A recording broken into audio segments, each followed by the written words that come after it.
Nga ndarja e përbojave pozitive në Shqipëri që lidhen me integrimin shoqëror të këtyre komuniteteve, do kalojmë në iniciativa ndërkombëtare për gjithëpërfshirjen dhe zbutjen e pabarazive në arsim.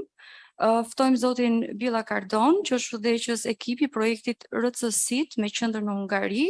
Ai është gjithashtu edhe supervizori Shkencor i 3 projekteve që paralelisht adresojnë. Okej, përpara se t'ja kalojmë fjalën zotit Billa, dëshironte zënës ministra të bënte një ndërhyrje? Më falni, ndërhyrja ime ka të bëjë me një diçka që dua të shtoj në vijim të fjalës së zonjës Mitro për sa i përket trajtimit të fëmijëve rom egjiptianë në shkollat tona. Ne kemi siguruar mbështetje financiare për nxënësit rom egjiptianë dhe për grupet vulnerabël. MAS do të vazhdoj të kontribuoj me programe të bursave për nxënësit rom egjiptianë në shkollat të mesme nga familjet me kushte të vështira ekonomike. Ne kemi një rekomandim të Bashkimit Evropian që të shkojë më tej procesi i arsimimit të këtyre fëmijëve rom egjiptianë për tej detyrimit shkollor.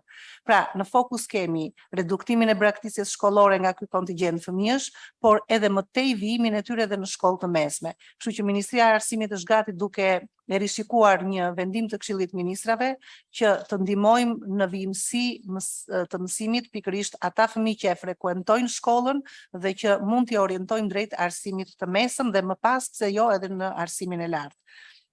Kështu që ne do të vazhdojmë t'i konsolidojmë këto iniciativat tona për bursa të kushtëzuar për vazhdimin e këtyre fëmijëve. Njëkohësisht në kurrikula tona shkollore janë bërë përmirësime nëpërmjet kurrikulës, moduleve të tjera për sa i përket historisë për kulturën rome, ku sigurisht mësuesit janë trajnuar, edukatorët janë trajnuar, drejtorët e shkollave dhe më tej për të siguruar pikërisht një informacion më të mirë dhe një si thua që ata të njihen me kulturën e tyre, por edhe të kenë një vetbesim më të shtuar në shoqëri. Faleminderit, këtë kisha për të shtuar sepse në fakt janë politika që vijnë në koherencë në harmoni me Ministrinë e Shëndetësisë për trajtimin e fëmijëve rom egjiptianë. Pikërisht për të reduktuar segregimin, antigjipsizmin e tjera iniciativa që ne në fakt i kemi të ndërmarra në mënyrë së bashku sepse jemi së bashku në plan veprimin e trajtimit të rom egjiptianëve. Faleminderit. Shumë faleminderit zënës ministre për këtë ndërhyrje me vend, që evidenton bashkëpunimin midis ministrive.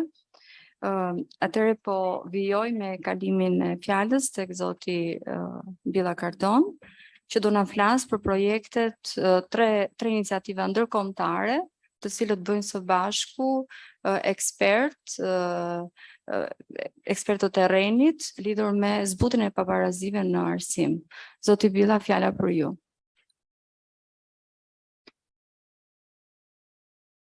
Thank you very much. My name is Billa Kardon. I'm the Chief Scientific Officer of the Regional Center for Information and Scientific Development in Hungary. Can you put the first slide on? I'm very thankful to the colleagues from the Albanian National Orphan Association that they could organize this really very interesting and very good meeting. And I'm very thankful for you that you came and attended and participated in this brain drain, how to reverse inequalities through education, because this was mentioned even before, the role of education to reverse inequalities. I think this is very very important. Let me say, I work in a small company, and we are doing a lot of international relations, but as a chief scientific officer of such a company, I see what resources we need. What resources do we have? We have the land, we have the mines, we have the factories, but in the 21st century, our most important resource is human brain. And human brain grows everywhere equally. The question is, do we find it? How do we find it? The Estonians are not smarter than the Hungarians or the Danish than the Bulgarians. They just have better tools to find these resources. And we have to learn from this, and we have to work on this. And I will speak about these projects which were financed by the European Commission to tackle this problem and to work on how to reverse inequalities. I will speak about 3 projects financed by the Horizon Framework Program by the European Union. just a few words about this framework program, because also EU accession was mentioned. The framework program, the Horizon 2020, which is now coming to an end, was an 80 billion research program, research and innovation program of the European Union. The new one starts just now. Horizon Europe is already around 100 billion. These are unmanageable numbers. We cannot imagine. But to say about the importance of such a program, Albania is associated to this program. Albanian organizations, enterprises, universities, research institutes, civil society organizations like associations or foundation can participate like any EU organizations. In the sense of the framework program, Albania made the first step in EU accession. I remember when Hungary was still not member of the EU, but associated first time to the framework program, I had the feeling that we made the very important first step for the EU accession, at least in this field, research and innovation. And research and innovation means all the topics. So not only the hard sciences, physics and chemistry, but also social sciences and humanities. As you can see, that this program is also financed by the European Union. 3 projects are parallelly running under this framework program, 2 research and innovation actions. One is about educational smooth spaces passing through inclusions and reversing inequalities. This is the smooth project. And then there's another project about pioneering policy and practices tackling education inequalities. It's the Pioneer project. These are projects where more or less research is made on this topic. Our project is a coordinating and support action. Coordinating and support action means that although we make some research, we try to bring together the different players on national level and on international level.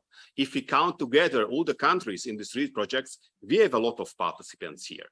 Our project is about school community partnership for reversing inequalities and exclusion. This is the Inclusion4Schools project. The 2 research and innovation actions have a duration of 3 years. Altogether 36 months. Both started in March 2021 and will end in February 2024. There might be a prolongation because we all were very much hurt by the pandemic at the beginning of the projects. The Smooth project is led by the University of Volos in Greece. They have 12 partners from 8 countries, 3 from Greece, 2 from Portugal, 1 from Sweden, 2 from Spain, 1 from Germany, Belgium, Italy, and Estonia. All these projects can be found. You see the web page on the official web page of the European Commission. All projects, all important details like financing, who gets and what kind of money, who are participants, etc. You can contact them.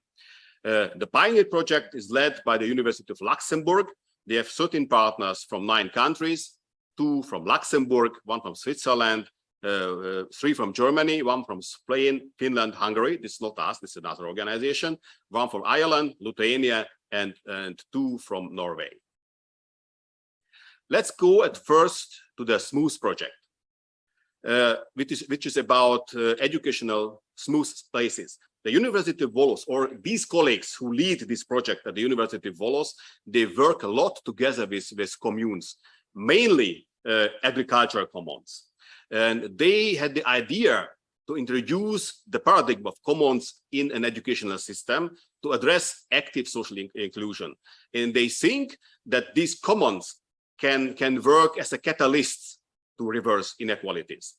The ambition of the Smooth project is to help European educational system to reverse inequalities. They will analyze different innovative methods in educational systems for active and social inclusion.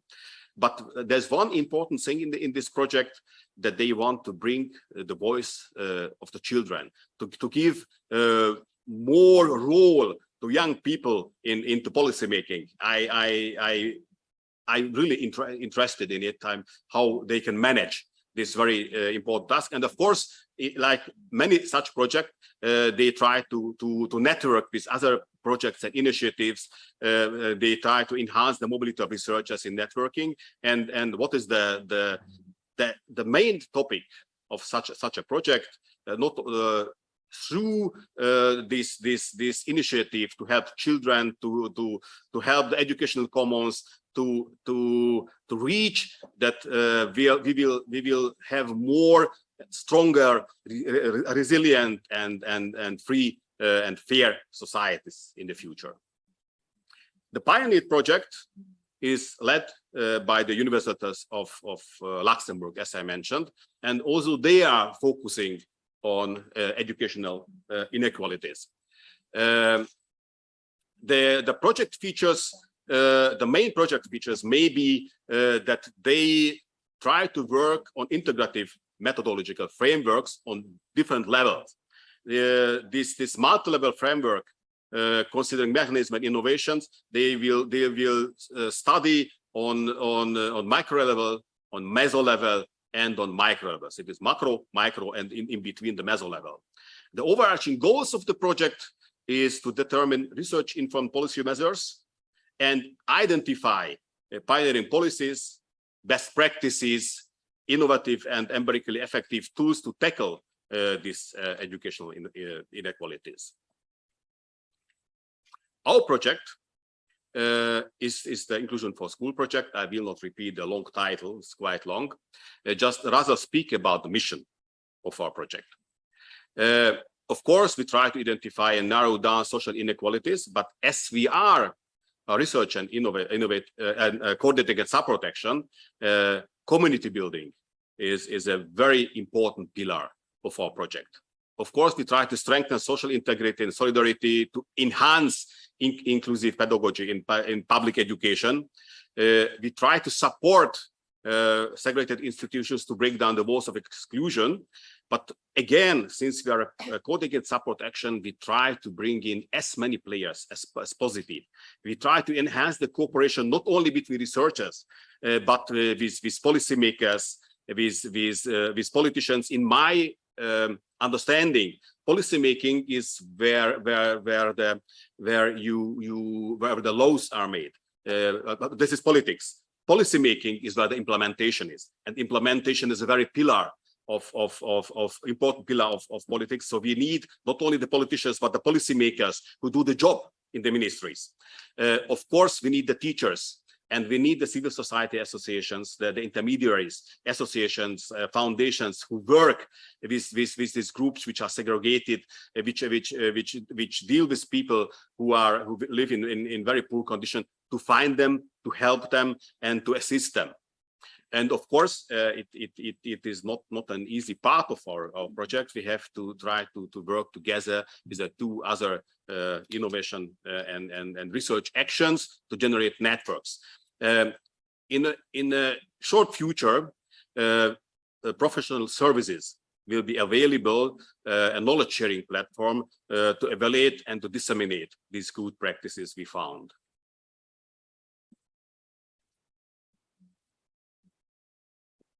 Our project has a duration of 4 years, 48 months. We started in November 2020, and we finished probably in October 2024. But also we were very much hurt by the pandemic.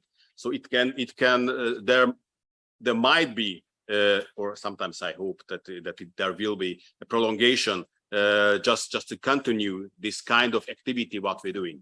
The consortium is very interesting, because as you could see, the two other projects have 12 or 13 partners from 8 or 9 countries. We are only 6 partners from 4 countries. We are 3 partners from Hungary, 1 from Albania, 1 from Bulgaria, 1 from Slovakia. The coordinator is a Hungarian institution, a private theological college, the John Wesley College.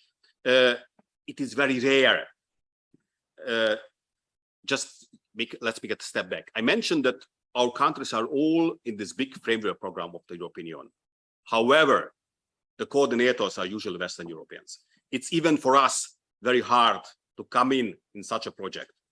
That to have a coordinator from Eastern Europe or from a country just associated to the framework program, like Albania or Armenia or there are other level associated countries like Israel and Norway. They are not on the same level like us, but to have a Hungarian coordinator, it's very rare. And to have a consortium that there is no country from the old member states, it's even more rare. We are all new member states, Bulgaria, Hungary and Slovakia, and an associated partner to the framework program. I think this is a very rare thing, and this is a very good thing that we could win this. And there are a lot of good practices that we can share in our countries, in Albania, in Bulgaria, in Hungary, and in Slovakia, with you, how to participate in such a project and how to have this success. Because these projects are very good projects and gives you the possibility, additional resources to make research in this field, to make coordination and support resource additional to the national resources. Since this money is independent from the national budget, this is all cent, all euro what we receive from the EU is an additional resource to our countries. So in the today policy in Hungary, it is very hard. It is a very important input to get as much resources from these kind of programs from the European Union as possible it is, because these are, as I mentioned again and again, these are additional resources to our national resources. The pillars of such a project are so-called work packages. In our project, we have 8 work packages. The first pillar is mapping, analysis, and evolution. With this part of the work, we are more or less ready. We had to work together with different schools and all the other projects. The second pillar is about EU research standards. Here, we try to examine what kind of statistics are available, how this question of segregation, how the question of people living in poor condition, and how these inequalities can be reversed by education are tackled by different policies, and what statistics are available, because there is no EU standard on this. In each country, the statistics are different, and the most interesting is that there's a lack of statistical data. So we study the different statistics in the different countries, and we'll make policy recommendations, not only on national level, but also in EU level. We had this meeting on Tuesday here. Then the third pillar is support for community-centered approaches. The fourth is about evaluation, exchange of transformative practices. And here in this work package, we have a task to cluster these existing programs and initiatives. And in this task, we organize the awareness raising events like this here now in Tirana. The next one will be in Bulgaria. Then we will have one in Hungary, then in Slovakia, and then we will move out to other countries of Europe and organize in other countries 6 more workshops. The fifth pillar is about the development of the research methodology. And there are, I would say, 3 mandatory work packages always in such a projects about communication, dissemination, projects management, and ethical requirements. Such coordination support actions have many events. We have to meet each other. We have not only to face the problem, but to look into the eyes of our partners, to work together, to sit at the table, to discuss, to have brainstorming. If you count this together, these are more than 100 events altogether. This kind of awareness raising events will be implemented 10 times in project life, one in each country of the consortium and 6 other in other countries of the consortium. What are the results available so far? Sorry for this slide. It is maybe too much written. I didn't want to make 2 slides from the results. Very important is that we have a project website, and all results and all future events are available on the website. Such a project is always the information is free for everyone. I think the basic idea behind it, that everything that is financed by European public money is free, available for all the public. So we had the first meetings with the 2 parallel running research and innovation actions unfortunately only online because it was in the time of the pandemic. We had the first public event in cooperation with them, and the first methodology and monitoring workshop, and the first coordinators day. Although also these events were unfortunately online. I say unfortunately because I know that it is important to have online meetings if there is no other possibility, but the best is if we can meet the people face to face. On the base of the first year results, we have already the first country reports, and we had some online workshops of the country reports, but we moved forward to the community building workshops and focus meetings, and these are already meetings in person.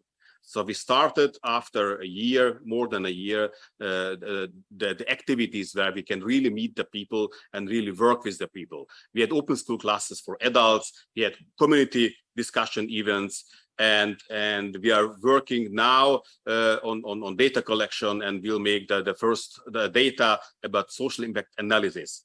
We prepared the first mixed peer review, available also in the website, and the first policy brief. And we have an action plan for collaboration already, how to cooperate with other projects and initiatives. We have a project video. It is very interesting. For the first time I saw it. It was for me like as this is to say. So it was a bit racist way, and only at the end I could understand what is behind this, how to shock the people with these questions and these problems. I showed it to my family, and they all of them were shocked and liked it very much. Just can suggest you to have a look on this video. We have a glossary, and we contacted many initiatives, more than 100. And many schools in our countries, and you can see all these partners on the website who we have already contacted and who we are already working with. We face some challenges in such a project. These challenges, in my understanding, are on 3 levels. The one is the project level. We are not that much experienced. We are 6 partners from the consortium. Our organization had many projects in the framework program, more than 24. But the coordinator is the 2nd or 3rd project, and for the other 4 members, the first EU project. So this is a challenge, because you have to learn the language of the European Union, the language of the administration. I have been working in this topic for a very long time. Started when I was 30 years old. I remember when my professor gave me the first call text. I just went through it. I could understand the words, but not the sense. It's different if you are the University of Heidelberg and you have hundreds of such projects, and there's a huge administration who know everything about this. It's not easy to have, if you have, let's say, each 3rd year only 1 project. But we have to learn this language, and we have to use these possibilities. It's not easy to work with external partners. For us, it's mandatory to work with them. It is not for them. We have to develop strategies to bring them in. And we have many global challenges we face, like the pandemic crisis or the willingness of people to cooperation. One important thing what we have is to put the European citizens in the focus. We have to speak the language of the clients. It's not always easy, because our clients are those who face the problem of inequality, and to speak the language of them is a bit different from the Brussels English. What I try to implement here now in front of you, and because of this, we need flexible adaptations. Thank you very much for your attention.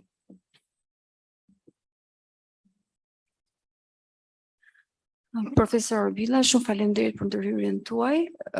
Ne kemi një pyetje nga një pjesëmarrës online. Pyetja është, nga gjithë këto vende që marrin pjesë në këto projekte, ju përmendët 4 shtete, 6 partnerë, 8 linja ndërhyrje dhe mbi 100 evente përgëzime. Çfarë shihni ju si të përbashkët në kaq shumë vende me ndryshime të ndaja socioekonomike?